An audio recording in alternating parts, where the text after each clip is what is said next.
Jesus forgives and heals a paralyzed man. Jesus stepped into a boat, crossed over, and came to his own town. Some men brought to him a paralyzed man lying on a mat.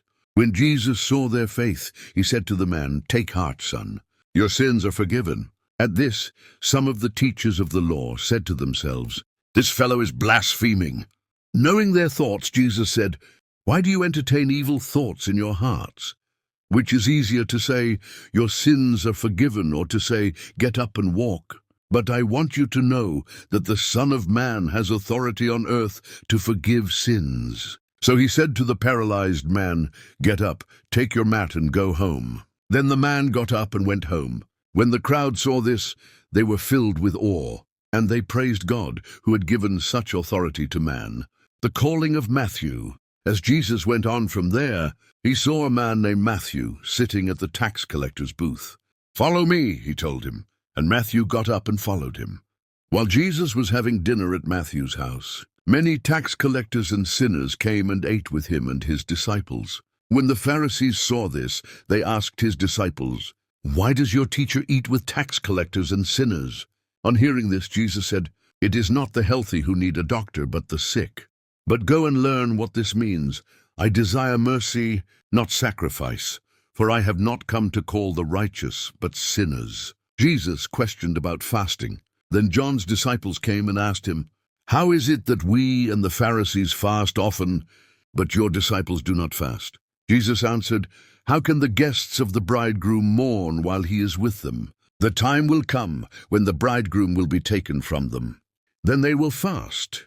No one sews a patch of unshrunk cloth on an old garment, for the patch will pull away from the garment, making the tear worse. Neither do people pour new wine into old wineskins. If they do, the skins will burst. The wine will run out and the wineskins will be ruined. No, they pour new wine into new wineskins, and both are preserved."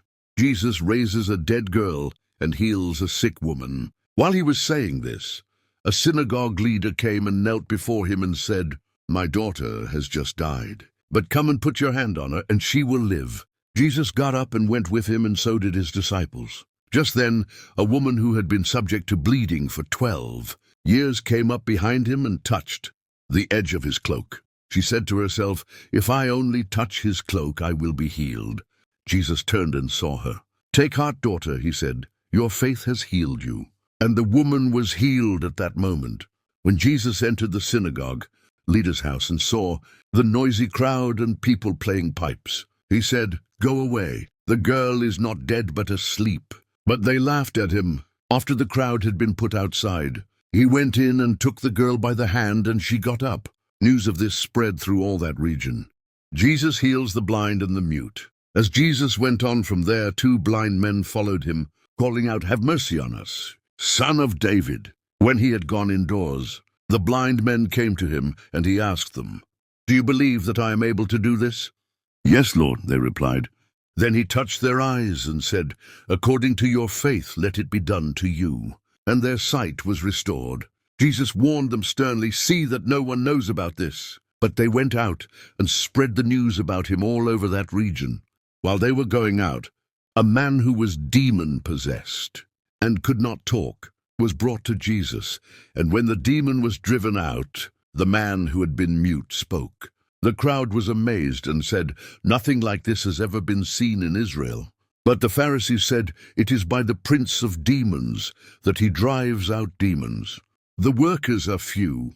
Jesus went through all the towns and villages, teaching in their synagogues, proclaiming the good news of the kingdom and healing every disease and sickness. When he saw the crowds, he had compassion on them, because they were harassed and helpless, like sheep without a shepherd.